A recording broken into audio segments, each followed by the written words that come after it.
resolução com a ampla possibilidade de participação e contribuição nesse processo de discussão dessa resolução.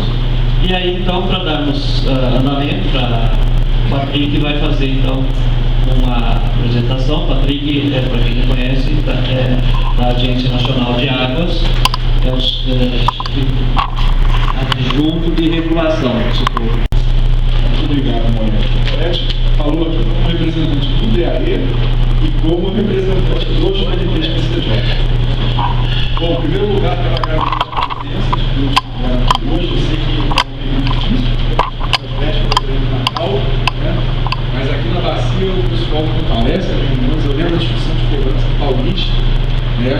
Que teve uma reunião, foi dia 22 ou 23 de dezembro, e estava todo mundo lá para participar da reunião. Enfim, marcou, o pessoal comparece, participa. Então agradeço a presença de todos, agradeço ao CIESP pela disponibilização do local. Nós tivemos, a nossa ideia era fazer a reunião em Campinas, como nós tínhamos feito as outras 3 reuniões, né, de maio, outubro e novembro. No entanto, a gente teve muita dificuldade de achar um espaço, até por conta do Natal, da confraternização, o IAC, por exemplo, estava ocupado de confraternização da equipe deles lá. Então a gente estava com dificuldade, a gente estava correndo o risco de não conseguir fazer a reunião no dia de hoje, mas aí o pessoal da FIES disponibilizou esse espaço. Então, agradeço a disponibilização, agradeço também a agência PCJ, que está cuidando de toda aqui o apoio de coffee break, gravação, infraestrutura para a realização desse evento, né? E ao corpo dos comitês PCJ pelo apoio na divulgação, foi muito importante, né? Ele tem sido parceiro, a gente convida o comitê a participar de todas essas reuniões, né? Como eu falei, né, essa reunião ela está no âmbito de um processo que começou em maio, onde nós tivemos a primeira reunião lá na Sanasa, Campinas, onde a gente apresentou o quadro naquela época, né, que estava ocorrendo, e a gente tinha uma perspectiva da situação piorar nos próximos meses. Infelizmente, a situação piorou, né?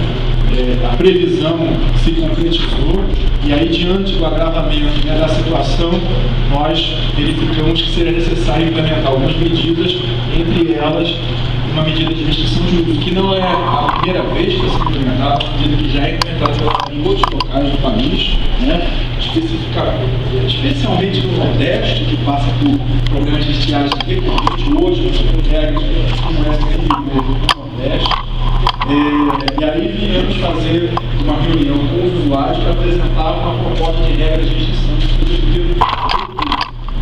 Essas regras poderiam ser estabelecidas pela ANA em conjunto com o DAE por meio de uma resolução, sem mesmo essa consulta, mas é um procedimento que nós costumamos adotar quando nós definimos regras que afetam a vida dos usuários, que têm impacto sobre os usuários. Nós costumamos discutir essas regras com os próprios usuários, ou seja, com os afetados por aquelas regras. Isso é feito lá no Nordeste, e a gente também reproduziu aqui. Fizemos essa reunião em outubro, recebemos 150 contribuições, de propostas de ajustes, comentários, etc. Depois fizemos uma reunião dia 18 de novembro, onde nós apresentamos a segunda versão das regras, incorporando aquelas contribuições, e demos um novo prazo para novas contribuições. Eu vou apresentar aqui um balanço dessas contribuições, e aí estamos vindo então pela 4ª vez, né, e terceira discussão específica das regras de restrição. Vamos apresentar então a última versão aqui, que foi encaminhada a todos, junto com o convite para essa reunião. Vamos mostrar aqui, destacar o que foi alterado em relação à versão anterior, né, e depois vamos abrir a palavra para os comentários, dúvidas, pedidos de esclarecimento com relação a essa nova versão das regras. Também peço desculpas pelo atraso, nós estamos aguardando o diretor-presidente da ANA chegar. Nós estamos aqui desde a primeira tarde, mas ele chegou, aliás, está chegando, né? Teve um atraso no voo dele, então ele está chegando, ele está esperando ver se ele chegar para fazer a abertura, mas não foi possível. Então a gente vai começando a reunião, daqui a pouco ele vai chegar. Então, sem mais delongas, vamos passar para a apresentação. Sou eu que faço. Vamos lá, já comentei isso daqui. Então, nós recebemos nessa segunda rodada de contribuições 48 contribuições, como a primeira vez, diversas entidades diferentes, representando diversos segmentos encaminhados. O consórcio encaminhou sua proposta, recebemos proposta da indústria, do saneamento, das prefeituras, do setor rural, de indústrias individuais também encaminhadas, cooperativas, associações individuais. Então, as contribuições foram bastante representativas de todos os segmentos que usam água na bacia e alguns até que nem usam água. Nós fizemos uma avaliação como foi feito a primeira vez, com base em alguns critérios. Um deles foi o escopo da resolução. Então tinha muitas propostas que eram interessantes, mas não cabia uma resolução de restrição de uso. Por exemplo, tinha propostas com relação à renovação da outorga do sistema cantareiro, que não é objeto dessa resolução. Propostas relacionadas a ações do próprio comitê de bacia, que tem que definir o comitê de bacia, se vai implementar ou não. Propostas relacionadas ao programa produtor de água. É um programa interessante, importante, mas não cabe na resolução da restrição de uso. Então, elas não foram aceitas porque está fora do escopo, mas não que nós não concorremos com aquelas propostas. A autoridade legal para consumo humano, como todos sabem, na lei existe uma definição clara de priorização de atendimento do consumo humano de alimentação animal e detrimento das outras finalidades. Aí surgiu um critério que não estava na última, que foram as simulações. Nós fizemos as simulações, apresentamos para todos na última reunião, e nessa nova versão da resolução nós fizemos algumas alterações. Eu vou explicar aqui quais foram, por que fizemos, e o critério foi baseado nas simulações, de modo a ter isonomia no tratamento a todos os usuários da bacia, para que um trecho da bacia não tivesse mais restrição do outro trecho da bacia.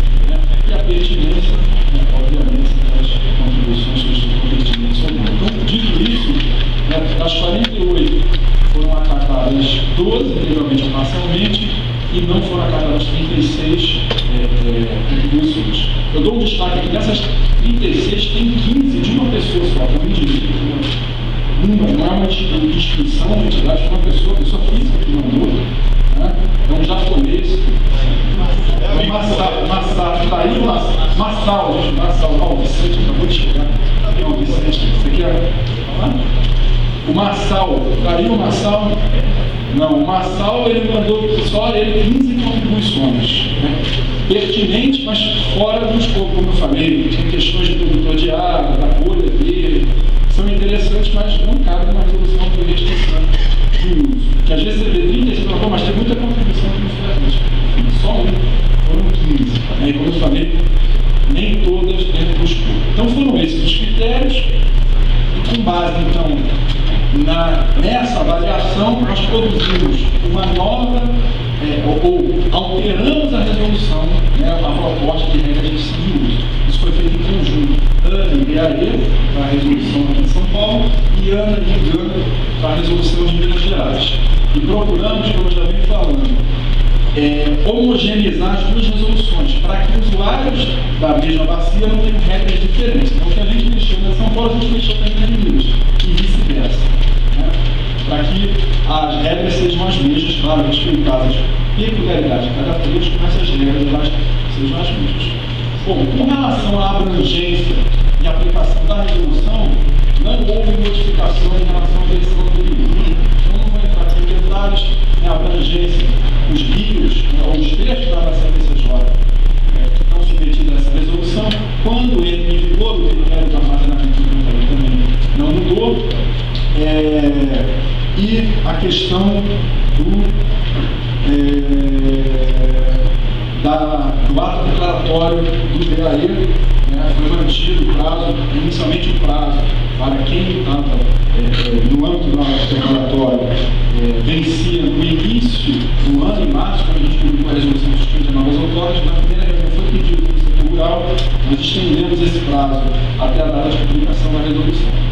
Então, isso foi mantido, isso já estava na versão que nós discutimos no dia 18. Bom, aqui chega a primeira alteração, que é a forma como são calculadas as vazões de referência. A gente tinha definido já as datas de segunda e quinta-feira, isso foi mantido. Por uma proposta dos usuários, já havia sido alterado, ao invés de calcular com base em 2 horários, 7 e 18, foram adotadas as vazões horárias, ou seja, 24 valores por dia ao longo de 3 dias, isso foi mantido. E aí havia uma disposição que dizia que caso não fosse possível medir ou na ausência de dados, valeria o estado anterior. Então, se tivesse restrição nesse artigo para que ficasse em estado de alerta, independente, na ausência de dados ficasse em estado de alerta, nós avaliamos e optamos por fazer uma alteração prevendo uma forma de cálculo alternativa. Então, caso não seja possível o cálculo de vazões em determinado período, na ausência de dados, o estado de vazão será determinado pelos órgãos gestores, com base nas medições feitas por leituristas às 7 e às 18. Então, existe uma equipe de leituristas para essas medições. Então, na ausência do dado automático, nós vamos usar o dado da leitura às 7 e às 18. E caso também não tenham, esses dados não estejam disponíveis, porque o leiturista não for lá, ou porque a regra não for verificada, nós vamos definir esse estado com base em outras informações hidrológicas. Então, por exemplo, nós podemos usar um outro posto próximo e fazer uma correlação de áreas de drenagem. Isso é possível, hidrologicamente falando, isso é feito em várias situações. Nós podemos também ter uma outra referência. O posto lá de Valinhos está na captação de Valinhos, na estrutura física lá. Então, nós temos uma referência na estrutura física. Podemos fazer uma marcação, por exemplo, lá na coluna, e nós sabemos qual é o ponto onde está saindo ou entrando em restrição. Então, tem outras formas de se definir as vazões que estão passando naquele ponto, ou se aquela restrição foi não atingida, e com isso determinar o estado de restrição. Então, sai a regra automática de fica em alerta, ou não fica em alerta, e entra uma regra alternativa, mas será calculada os órgãos gestores que não definiram o estado de restrição. Tá? Então, aquela preocupação de que poderia continuar em restrição, mesmo tendo vazão no rio, isso não vai acontecer. Se o nível do rio subir, vai sair de restrição. Nós vamos encontrar uma forma de calcular essa vazão e retirar a restrição.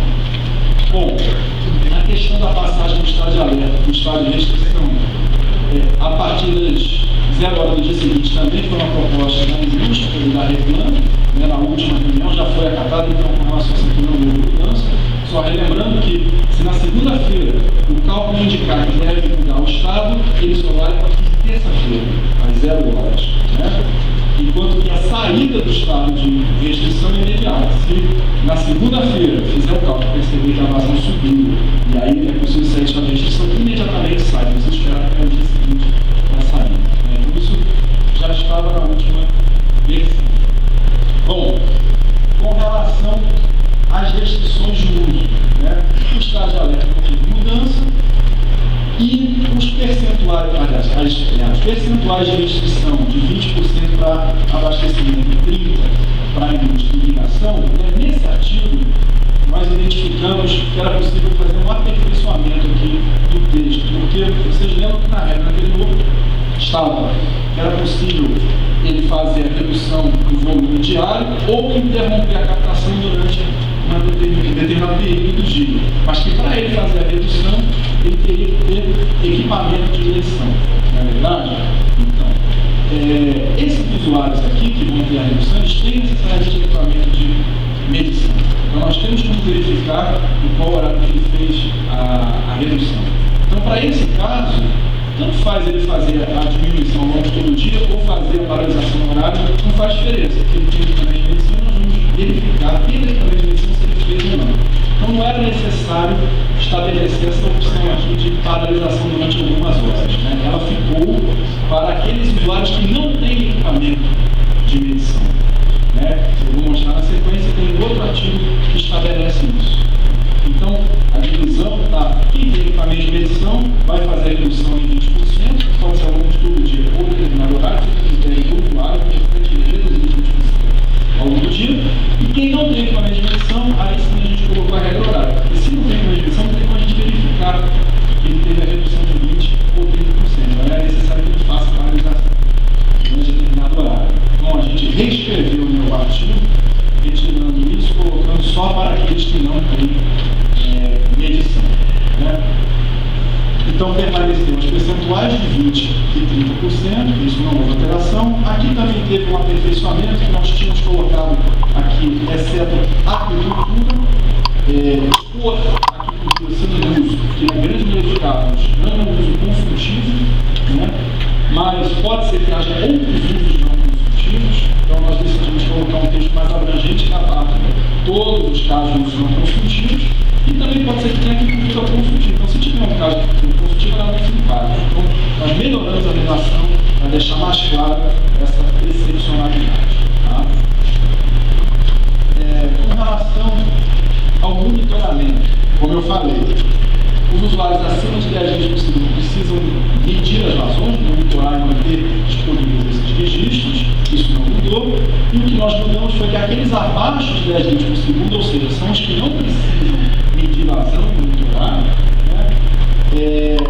Para esses casos, a gente já tinha dito na última resolução que iam se aplicar as regras de horário, e agora a gente trouxe, né, para dentro aqui desse trecho do texto a regra de horário bem definida. É a mesma regra que estava definida antes, de 7 às 13, para a indústria, de 12 às 18 para a irrigação. Não tem diferença aqui em relação ao horário, a gente só escreveu de uma outra forma, de outro trecho da resolução.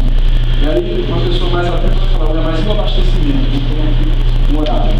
Por quê? Porque o abastecimento pressupõe que existe uma estação intermediária na ilha. E as letras, elas têm um equipamento de medição, elas têm todas elas uma carga baixa na sua entrada ou um outro equipamento de medição. Então, os usuários de abastecimento, eles têm medição. Eles se enquadram na regra de cima, né, da redução percentual ao longo do dia. Tá? Então, eles não têm a obrigação de fazer a paralisação de determinados horários. Tá? E se o usuário industrial tiver medição, ele também entra na regra da redução proporcional, e a irrigação é a mesma coisa. Se tiver equipamento de medição, entra na regra da redução proporcional. Não precisa parar a captação naquele horário. Tá? Só quem não tiver medição. E colocamos também aqui um dispositivo de que o usuário deverá fazer o registro diário dos horários de captação.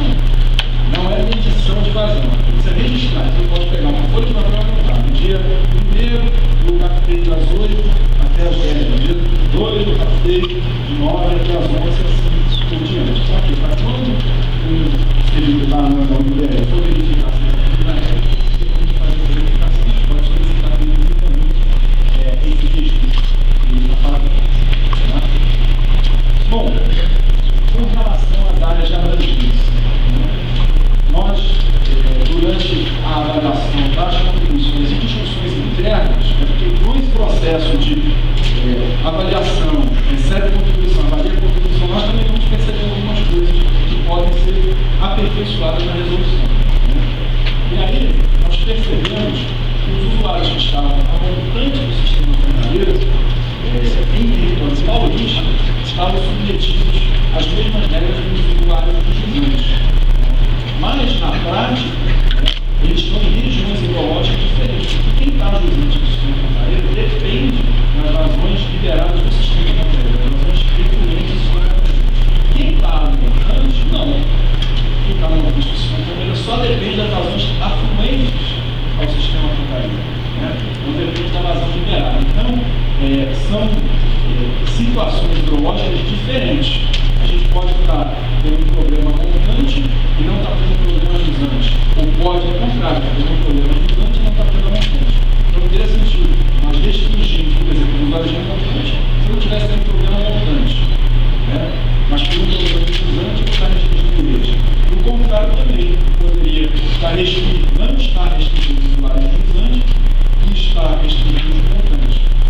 Então, para diferenciar, já que eles estão em trechos diferentes da bacia e sob influência hidrológica diferente, nós vamos separar os usuários de montante do sistema cantareiro. Criar uma terceira área de abrangência para todos os usuários que estão em São Paulo a montante do cantareiro. E o posto de controle, daí foi selecionado esse posto aqui no Rio de Jaguaribe, que é exatamente o mesmo posto que é utilizado para os usuários mineiros, que estão montando o sistema cantareiro. Então, hidrologicamente, apesar de eles estarem em estados diferentes, eles estão na mesma região de influência. O Rio não diferencia São Paulo de Minas, né? Estão na mesma bacia. Então, para dar o mesmo tratamento, os outros usuários da bacia de montante foi selecionado com exatamente o mesmo posto que é o posto de controle dos usuários mineiros e as mesmas vazões que já foram definidas para aqueles usuários mais remotos que a gente teve com os usuários mineiros. Então, está aí um mapa só para ilustrar as regiões de Jaguaribe até o ponto aqui do posto de Valinhos e o Alto Atibaia, que vai desse ponto até o sistema cantareiro. Né? do Rio Jaguari, da sua confluência até o sistema Cantareira, o reservatório do Jaguari, e um dos afluentes, qualquer lugar, tem uma região específica. E toda a região montante do Cantareira, né, foi diferenciada em uma área de abrangência específica, que está vinculada a um posto que está relacionado à área toda de montante do Cantareira, hidrológica, nós falamos. Com relação às vazões, né, nós fizemos duas alterações. Na primeira alteração, nessa região aqui do Baixo Atibaia, né, a vazão anterior era de 4 metros cúbicos por segundo, e foi feita uma solicitação relacionada de reduzir essa vazão para 2,5, e foi feita uma solicitação da indústria para manter em 4. Na última reunião, nós tivemos aqui com vocês, nós discutimos esse ponto e falamos que o importante era que o impacto sobre os usuários fosse o mesmo. O impacto em termos de período e que aqueles usuários estariam submetidos a uma restrição de uso. Né? Deveria haver uma isonomia na bacia. Eu me lembro que a União Nacional naquela reunião foi de que havia um tratamento desigual entre os usuários do Baixo Atibaia e os usuários do Alto Atibaia. Uns ficariam mais tempo que os outros em restrição.